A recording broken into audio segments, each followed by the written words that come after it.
Libertadores fallida aquí en la Argentina. Bienvenidos. Bienvenidos a los tres. Muy bien.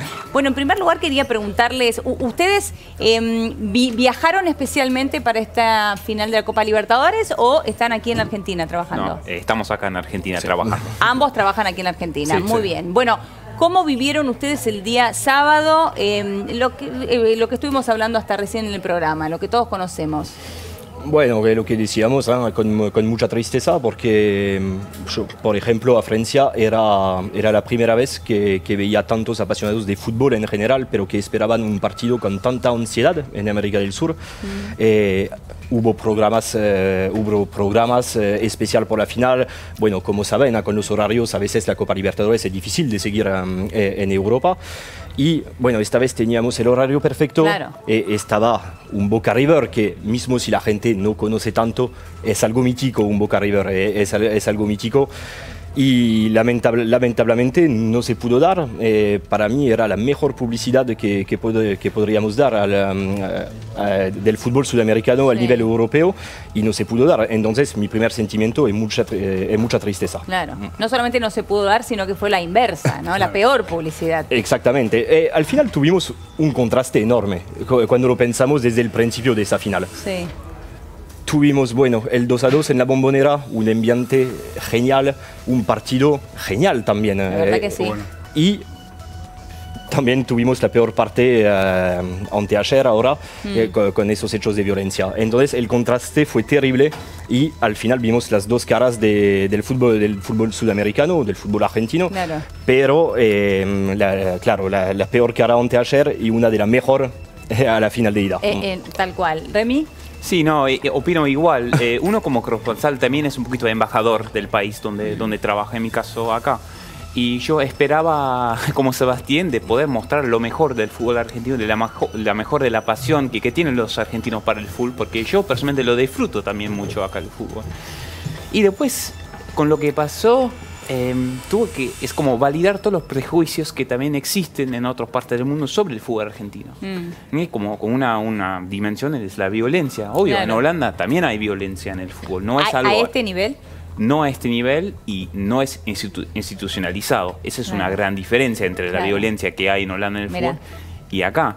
Perdón, cuando decís institucionalizado, ¿a qué te referís concretamente? Yo me refiero a los nexos que obviamente existen entre las barras bravas de los clubes en Argentina y la dirigencia de los clubes y la policía y la política argentina. Esa conexión en Holanda hoy en día no existe. Los hooligans son anti-establishment, no forman parte y no tienen poder. Claro. Y por eso también es más fácil de combatirlo. Claro, tal cual. Claro, combaten el sistema, no acuerdan con él. Exactamente. Esa es la diferencia. Sí, tal cual. ¿Y en Francia? Es igual con los ultras. Bueno, tenemos hooligans también a Francia, que llamamos más independientes, una otra palabra para definirlos, pero los ultras están totalmente antisistema, antifútbol moderno, como lo llaman allá.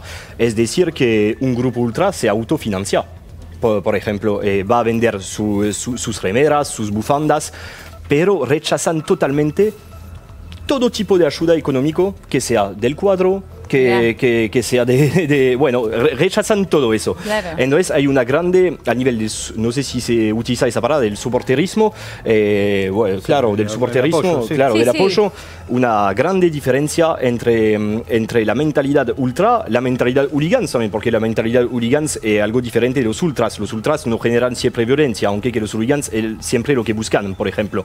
Y las barras bravas que conocemos acá. Claro, que la ven bien diferente. Sí. Déjame decir, Elio, retomando algo que decía Bastián al principio, y es que ¿por qué tanta insistencia de la Conmebol de jugar el partido en cualquier situación y no tomando en cuenta el estado de los jugadores? Justamente por esto, porque estaba vendido para Francia, estaba vendido para Holanda, estaba vendido para Italia, para España, algo que, por lo que pasa, entre otras cosas, por la diferencia horaria, porque se juega en el medio de la semana, no había, primero, la comodidad para venderlo a Europa, y segundo, no había el atractivo que se generaba porque jugaban Boca y River, y esto fue lo característico de la final. Por eso pasó para un sábado y por eso no se jugó en horario nocturno. Ahora, charlando fuera de aire, una de las cosas que él comentaba, que también que notaba otro rasgo distintivo de la violencia en el fútbol de la Argentina es está bien, la tenemos en Francia, la tenemos también en Italia, la podemos tener en Holanda. Lo que encuentra acá es un nivel de impunidad que no se encuentra en otros lados. Claro, que no se puede creer. Claro. Ahora, recién Marce mencionaba, ¿no?, lo que genera un River Boca. Cuando uno habla de fútbol argentino en particular, tanto en Francia como en Holanda, ¿se queda específicamente en River Boca o va un poquito más allá? ¿Se conoce también de otros clubes? Yo creo en Holanda conocen a Boca, por Maradona sobre todo. Sí. Tal vez los más interesados conocen a River y algunos otros clubes, pero nadie en Holanda prende la televisión para ver un All Boys Atlanta o un San Lorenzo Huracán, para mencionar otros clubes. Claro, como si nosotros aquí lo hacemos para ver fútbol europeo. Sí, a mí me cuesta seguir el fútbol holandés desde acá. Yo entiendo que queda muy lejos y el nivel del fútbol tampoco es tan alto. O sea, los equipos holandeses no performan muy bien en el Champions League, para dar un ejemplo. Entonces, hay relativamente, al menos en Holanda, poco interés en el fútbol argentino. Mira, ¿y en el caso de Francia? Yo opino igual. Bueno, a Francia, claro, conocen a Boca, conocen a River, algunos van a conocer un poco el clásico rosarino, por ejemplo. Bueno, Rosario es una ciudad donde salieron muchos jugadores, muchos técnicos que son muy conocidos al día de hoy. Pero claro, nadie se va a levantar a la 1 de la mañana, a las 2 de la mañana claro, mismo un San Lorenzo Huracán, que es un partido muy importante acá, nadie va a prender la televisión para ver un partido. Pero sí, este partido así generaba algo diferente. Exactamente, lo que decía al principio, yo nunca vi, lo digo desde que estoy acá en Argentina, desde 2009 ahora, nunca vi tanta ansiedad antes de un partido del fútbol sudamericano. Me gustaría que nos dijeran si lo que ustedes recogen en sus países, en Holanda y en Francia, cuando se habla de fútbol argentino, es la caracterización de que se trata de un fútbol violento. ¿Sería una definición del fútbol argentino? ¿Decir el fútbol argentino es un fútbol violento? No, cuando yo hablo sobre el fútbol argentino y la imagen que yo transmito a mi país, es que es un fútbol que tiene mucho para ofrecer, que es muy interesante, que tiene buenísimos jugadores. Argentina es un semillero para el fútbol mundial. Ni hace falta mencionar todos los nombres de las estrellas argentinas. Que la pasión con que vive la gente el fútbol es impresionante en todo el sentido positivo, ¿no? De hecho, que la violencia en la gran mayoría de la cobertura que yo hago ni entra. Y justamente por eso es una lástima que esta vez la violencia fue la noticia y no el fútbol.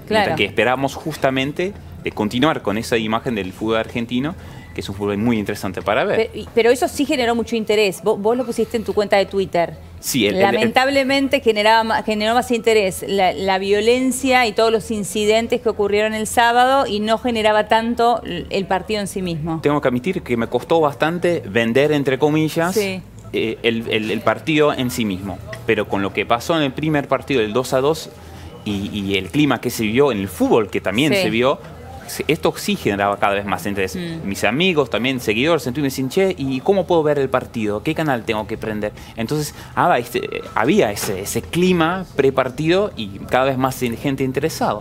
Pero también tengo que decir que desde los incidentes se comunicaron mucho más medios que después del primer partido. Ahora, por otra parte, fueron muchos los corresponsales, los periodistas que vinieron de distintas partes del mundo para cubrir específicamente el partido, y que lamentablemente tuvieron que subirse a un avión y irse con las manos vacías, o más que con las manos vacías, con esto que veíamos hace un rato. ¿Qué pasó con compañeros de ustedes? ¿Cómo lo vivieron? Bueno, compañeros y también apasionados de fútbol. Por ejemplo, yo voy a contar esta anécdota. Ayer dos hinchas del Bordeaux, a Francia, me llamaron. Bueno, estuvimos acá para ver River Plate, Boca Junior el sábado y San Lorenzo Huracán el domingo. ¿Se imaginan un poco? Vinieron, se vinieron solamente por eso.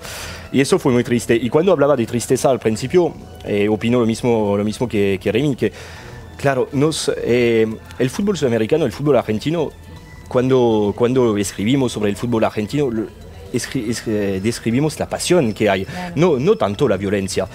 Y lo que me dio mucha tristeza, claro, es que todos esta vez que teníamos la mejor publicidad para el fútbol argentino, tuvimos que hablar de violencia. Eso fue muy triste porque somos apasionados, estamos acá desde muchos años. Cuesta interesar a la gente, bueno, del otro lado del mundo a contar anécdotas sobre San Lorenzo, a contar historia en Huracán, a contar historia en Banfield, bueno, con la nueva presidenta. Digo anécdotas así, pero eso cuesta mucho y al momento que tenemos la mejor publicidad para hablar de esa pasión del fútbol sudamericano y argentino que está encima muy bueno, que es lo que... Porque, bueno, en Europa es cierto que lo ven de lejos, no se dan cuenta del nivel, porque, bueno, no ven los partidos y nuestro trabajo también es contar que en el fútbol argentino hay buenos jugadores, hay buen equipo. Como vos dijiste, es un semillero para después Europa o mismo América Central, como lo vemos ahora en México en la MLS. Entonces, cuando decía la palabra tristeza, la elegí por todo eso, por todos esos sentimientos que se mezclaron en este momento. Ahora, como conocedores que son del fútbol argentino, del fútbol sudamericano y también por el hecho de estar viviendo acá en la Argentina, ¿por qué creen que pasó lo que pasó? Es una muy buena pregunta. O sea, en mi opinión, de lo que yo vi los últimos días, era como una tormenta perfecta. Tenemos por un lado una preparación en la seguridad que no era a la altura de las circunstancias. Y si mezclas eso con el partido tal vez más importante, más trascendente del fútbol sudamericano de los últimos 100 años, no puede fallar nada. Porque una chispa enciende la mecha y se explota todo. Y eso es lo que vimos. O sea, si vos tenés los controles en el estadio que vimos que fueron deficientes. Muy deficientes. Que hubo mucha gente que antes el club dice, no, hay que ir con el DNI, hay que ir con la entrada, y si no corresponden los nombres, no vas a poder entrar.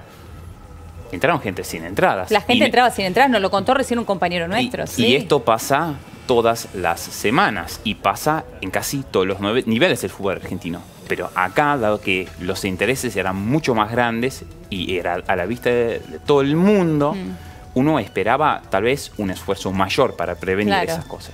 Y esto obviamente no pasó. Igual, bueno, es lo que hablábamos un poco afuera del aire al principio.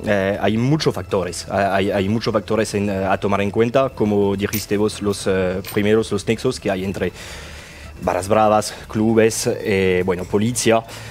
Eso es un primer factor. Segundo factor es lo que decíamos. También que a nivel cultural, para mí es cultural.